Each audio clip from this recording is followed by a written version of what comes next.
الصلاة والسلام على سید الانبیاء والمرسلین اما بعد فاعوذ باللہ من الشیطان الرجیم بسم اللہ الرحمن الرحیم۔ الحمدللہ پروگرام الہادی میں درس قرآن کے سلسلے میں مختلف موضوعات کا انتخاب کر کے اس پہ درس کیا جا رہا ہے۔ ابھی جو ہمارا موضوع چل رہا تھا وہ نزول قرآن کے بنیادی مقاصد ہیں۔ اللہ تبارک و تعالیٰ نے ہر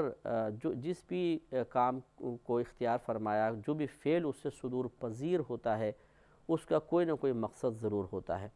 کیونکہ اللہ تبارک و تعالیٰ حکیم ہے اور حکیم بیکار کاموں سے پاک ہے۔ ایسا نہیں ہو سکتا کہ وہ کوئی اس سے کسی فعل کا صدور ہو اور اس کے پیچھے کوئی غرض یا مقصد نہ ہو۔ یہ الگ بات ہے کہ وہ غرض یا مقصد اللہ تبارک و تعالیٰ کے حق میں ایسی نہیں ہے جیسے ہمارے حق میں ہوتی ہے کہ ہم جب کسی فعل کو کرتے ہیں تو اس سے پہلے ایک غرض اور مقصد کے محتاج ہوتے ہیں، تب ہم فعل کرتے ہیں ورنہ نہیں کرتے۔ اللہ تبارک و تعالیٰ کسی غرض اور مقصد کی احتیاجی کے بغیر، کسی غرض اور مقصد کی طرف محتاج ہوئے بغیر اللہ تبارک و تعالیٰ ہم پر کرم نوازی فرماتا ہے، اور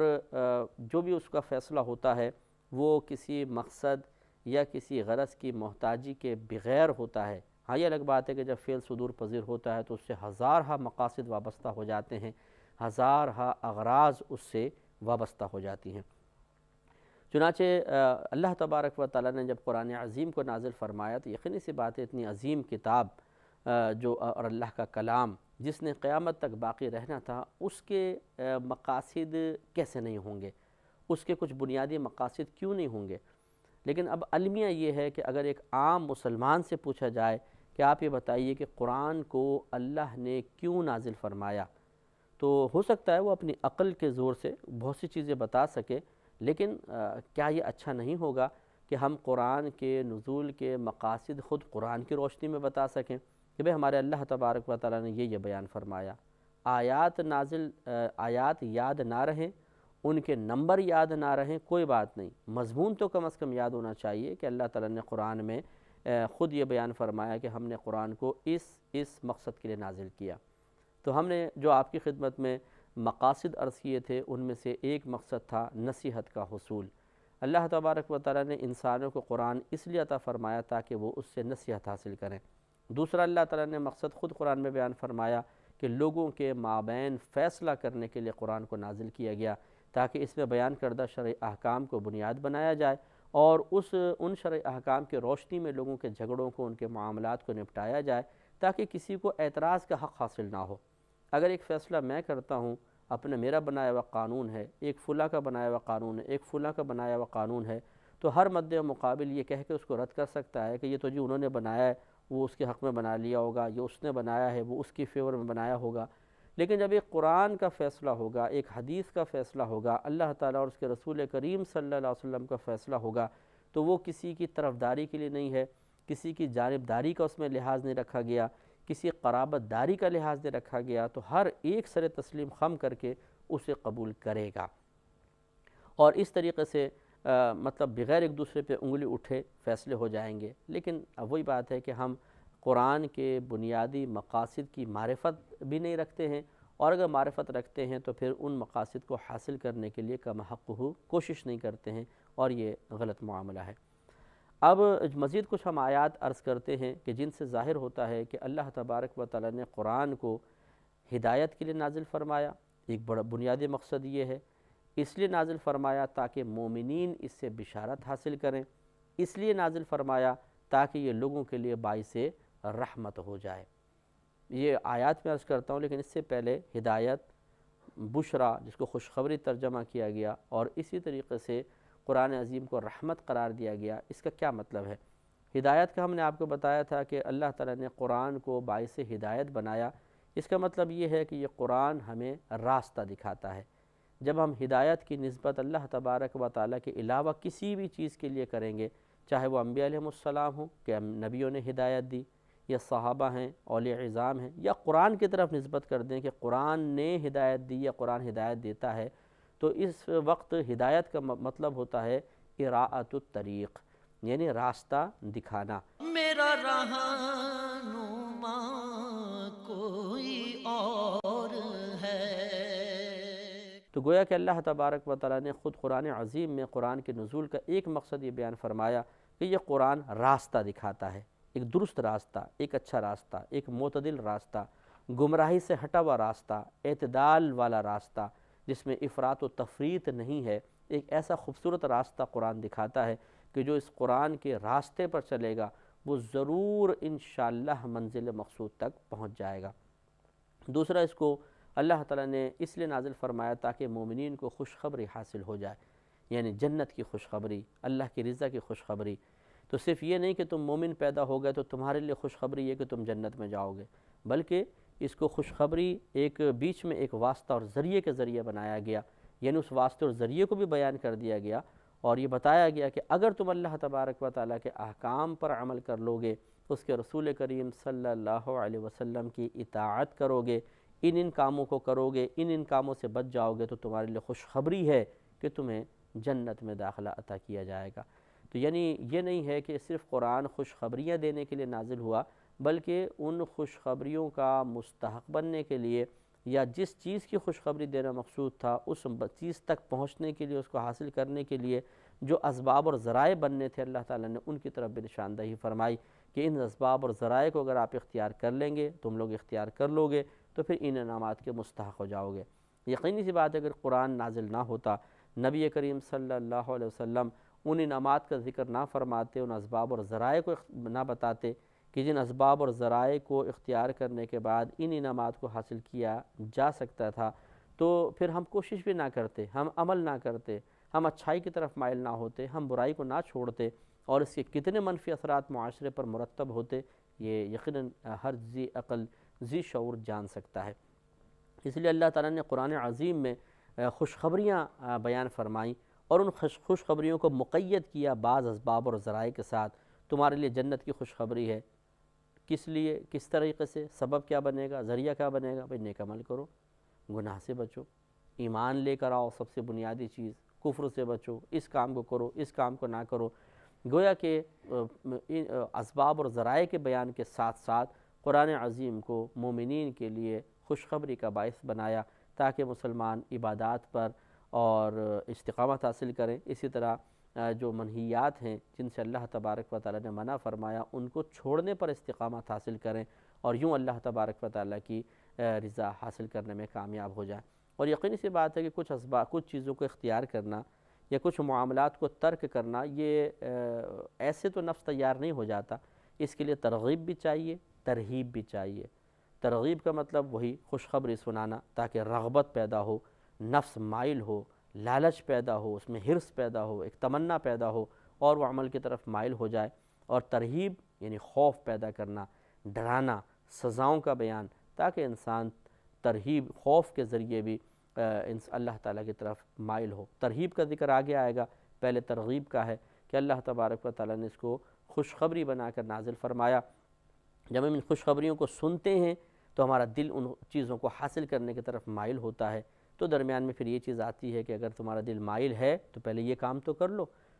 پھر ہم ان کاموں کی طرف مائل ہو جاتے ہیں، اور اس انعام کے لالچ میں یہ کام کرنا ہمارے لیے بہت ہی آسان ہو جاتا ہے۔ جیسے ایک بچہ ہے، ہوم ورک نہیں کرنا چاہتا، اس کو بڑا ہارڈ لگتا ہے، نہیں میں نہیں کروں گا، کھیلنے کو دل چاہ رہا ہے، باہر بچوں کی آوازیں آ رہی ہیں، وہ چاہتا ہے کہ میں باہر نکل جاؤں، لیکن اس کے پھر والدین اس کو لالچ دیتے ہیں کہ دیکھو تمہیں پیسے ملیں گے، تم باہر ضرور جانا، یہ پیسے لے جانا، چیز بھی کھانا، دوستوں کو بھی کھلانا، لیکن پہلے کام تو کرو۔ تو وہی کام جو اس کو پہلے بہت مشکل لگ رہا تھا، اس پیسے کے لالچ میں، اس پیسے سے حاصل ہونے والے انعام، یہ جو نعمت حاصل ہونے والی ہے، اس کو بچے چیز سے تعبیر کرتے ہیں، چیز خریدیں گے جا کر، تو ان کے دل میں رغبت پیدا ہوتی ہے اور فوراً وہ ہوم ورک بہت آسان ہو جاتا ہے، خوشی خوشی سارا ہوم ورک کر کے بچہ اچھلتا کودتا باہر نکل جاتا ہے۔ تو یہ اللہ تعالیٰ کی ایک حکمت ہے اس میں کہ قرآن کو خوشخبری کا ذریعہ بنایا تاکہ ان خوشخبریوں کو ہم سنیں، سننے کے بعد پھر غور و تفکر کریں کہ ان خوشخبریوں کو، ان بشارتوں کو کیسے حاصل کیا جا سکتا ہے۔ ان اسباب اور ذرائع کو بھی قرآن نے بیان کر دیا، تو اب پھر وہ اسباب اور ذرائع اختیار کرنا اس لیے آسان ہو جاتے ہیں کہ خوشخبریاں بہت ہی بڑی بڑی ہوتی ہیں، لہٰذا پھر ہم ان خوشخبریوں کو اختیار کے لیے ان اسباب اور ذرائع کو اختیار کرتے ہیں اور کامیاب ہو جاتے ہیں۔ اسی طرح اللہ تعالیٰ نے قرآن کو رحمت بنا کر بھیجا۔ رحمت کا ویسے لغوی معنی ہوتا ہے رقت قلبی، دل کی نرمی،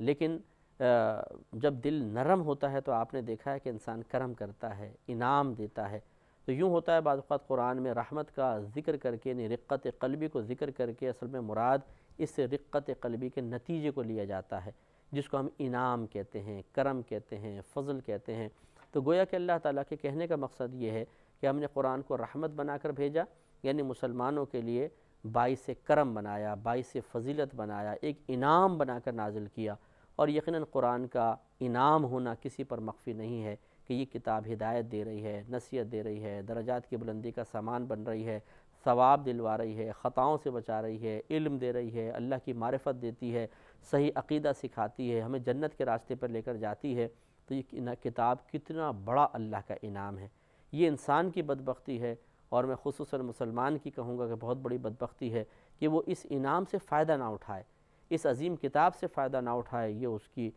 بہت ہی بڑی محرومی ہے۔ اللہ تعالیٰ ہمیں اس محرومی سے بچائے۔ میرا رہنما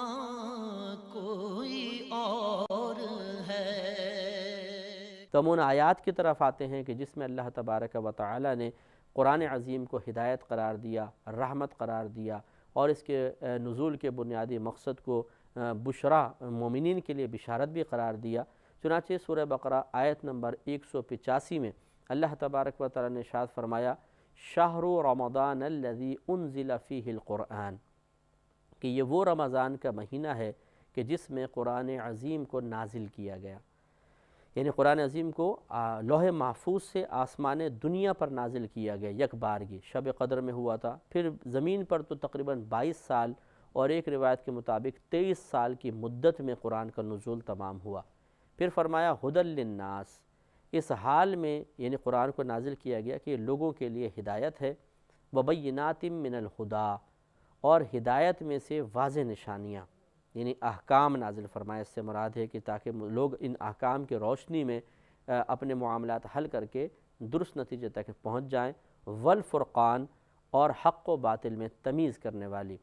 تو گویا کہ قرآن عظیم کو اللہ تبارک و تعالیٰ نے جو نازل فرمایا، ایک تو مقصد نزول کا یہ تھا تاکہ لوگ ہدایت حاصل کریں، دوسرا یہ مقصد تھا کہ اس میں احکام نازل فرمائے، لوگ ان کے ذریعے اپنے فیصلے کریں، اور تیسرا حق و باطل میں تمیز کر سکیں۔ اسی لیے اللہ تعالیٰ نے قرآن عظیم میں باطل عقیدوں کا بیان بھی کیا، اس کی نشاندہی فرمائی، اور درست عقیدے بھی بیان فرمائے تاکہ ان کو ہم اختیار کریں۔ سورہ نحل کی آیت نمبر 89 میں اللہ تبارک و تعالیٰ ارشاد فرماتا ہے، وَنَزَّلْنَا عَلَيْكَ الْكِتَابَ، اور نازل کیا ہم نے آپ پر کتاب کو، یعنی اے حبیب کریم صلی اللہ علیہ وسلم، ہم نے آپ پر قرآن کو نازل فرمایا، تِبْيَانًا لِكُلِّ شَيْءٍ، اس حال میں کہ اس میں ہر شے کا بیان ہے، ہر شے کو یہ واضح کرنے والی ہے، وَہُدًى، اور باعث ہدایت بنایا، وَرَحْمَةً، اور باعث انعام بنایا، وَبُشْرَى لِلْمُسْلِمِينَ، اور مسلمانوں کے لیے خوشخبری۔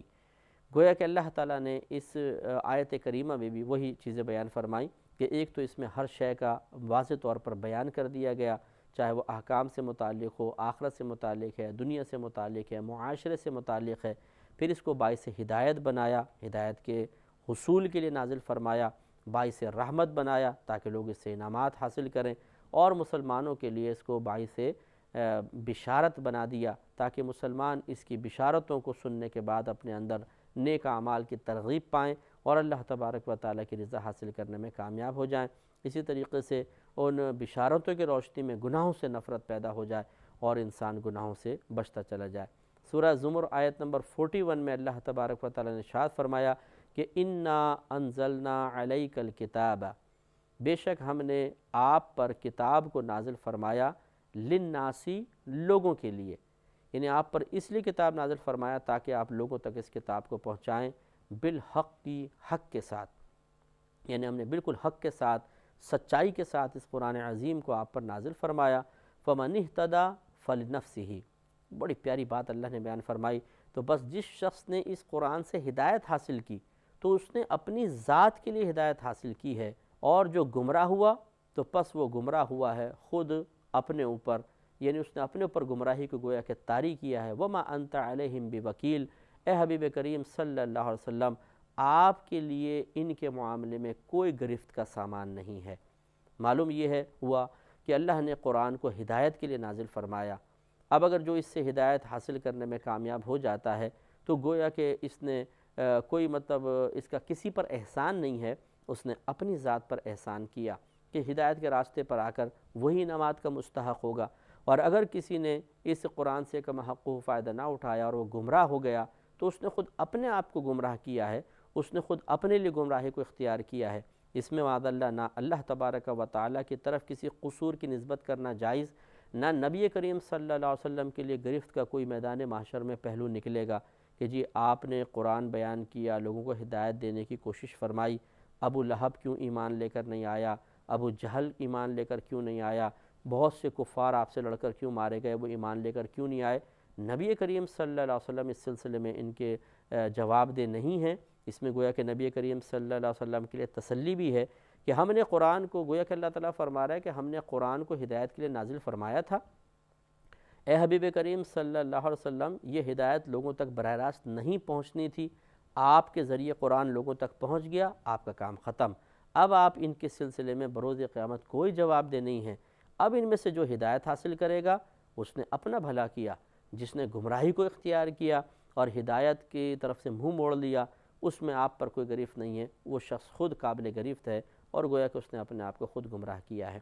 اسی طریقے سے سورہ اسراء آیت نمبر 9 میں اللہ تبارک و تعالیٰ نے ارشاد فرمایا کہ ان ھذا القرآن یہدی للتی ہی اقوم، کہ بے شک یہ قرآن وہ راستہ دکھاتا ہے جو سب سے سیدھا ہے۔ وَيُبَشِّرُ الْمُؤْمِنِينَ الَّذِينَ يَعْمَلُونَ الصَّالِحَاتِ، اور یہ خوشخبری دیتا ہے ان مومنین کو جو نیک اعمال کرتے ہیں۔ کس بات کی خوشخبری دیتا ہے؟ أَنَّ لَهُمْ أَجْرًا كَبِيرًا، کہ بے شک ان کے لیے بہت بڑا اجر ہے۔ تو دیکھیے یہ قرآن عظیم ہمیں بشارت دے رہا ہے۔ پہلی بات اللہ نے بیان فرمائی کہ قرآن عظیم ہدایت کا وہ راستہ دکھاتا ہے جو سب سے بہتر ہے، سب سے سیدھا ہے، اور دوسرا یہ مومنین کو خوشخبری دیتا ہے اس بات کی کہ ان کے لیے اجر عظیم ہے۔ یقیناً اگر قرآن کی بشارت نہ ہوتی، نبی کریم صلی اللہ علیہ وسلم اللہ کا یہ پیغام ہم تک نہ پہنچاتے، تو پھر ہو سکتا تھا کہ ہم بہت سے نیک اعمال کو چھوڑ دیتے کہ چلو اختیار کی اچھا ہے، معاشرے میں فائدہ ہے، لیکن اس میں کوئی دوسرا فائدہ تو ہے نہیں۔ اس طرح گناہوں سے وقتی لذت حاصل کرنے کے سلسلے میں ہم اپنے نفس سے اور شیطان سے کمپرومائز کر لیتے، لیکن اللہ تبارک و تعالی نے منع فرما دیا اور ایسی آیات نازل فرما دی جن میں ان انعامات کا تذکرہ تھا کہ جو انعامات صرف گناہ سے بچ کر ہی حاصل ہو سکتے تھے، تو پھر ہم گناہ سے بچے۔ جب انسان گناہوں سے بچتا ہے تو معاشرہ بھی پاک و صاف ہوتا ہے اور اس طریقے سے اس کی برکات دوسرے بھی حاصل کرتے ہیں۔ یوں ہی سورہ اسراء آیت نمبر 82 میں اللہ تبارک و تعالیٰ نے ارشاد فرمایا اور نازل کیا ہم نے قرآن سے وہ چیز جو شفا ہے۔ شفا ہے یعنی گمراہی سے شفا عطا کرتی ہے، اور اس کے علاوہ اگر ظاہری معنی لے لیں کہ قرآن میں اللہ نے شفا رکھی ہے کہ جیسے کہ الحمد شریف کو 7 مرتبہ پڑھ کر اگر دم کر دیا جائے تو ہر مرض سے شفا حاصل ہوتی ہے۔ وَرَحْمَةٌ لِّلْمُؤْمِنِينَ، اور ہم نے قرآن کو مومنین کے لیے رحمت بنایا۔ وَلَا يَزِيدُ الظَّالِمِينَ إِلَّا خَسَارًا، اور نہیں ہوتے ہیں ظالم زیادہ مگر صرف خسارے کے اعتبار سے، یعنی خسارہ ہی ظالمین کا بڑھتا ہے، باقی مومنین تو بشارت بھی حاصل کرتے ہیں۔ معلوم ہوا کہ قرآن پاک ہدایت ہے، بشارت ہے، اور اللہ تبارک و تعالیٰ نے اس کو رحمت بنا کر بھیجا۔ ضرورت اس بات کی ہے کہ ان بات کو سمجھنے کے بعد ہم اپنا محاسبہ کر کے ان چیزوں کو حاصل کرنے کی کوشش کریں۔ اللہ تعالیٰ توفیق عطا فرمائے، آمین۔ وآخر دعوانا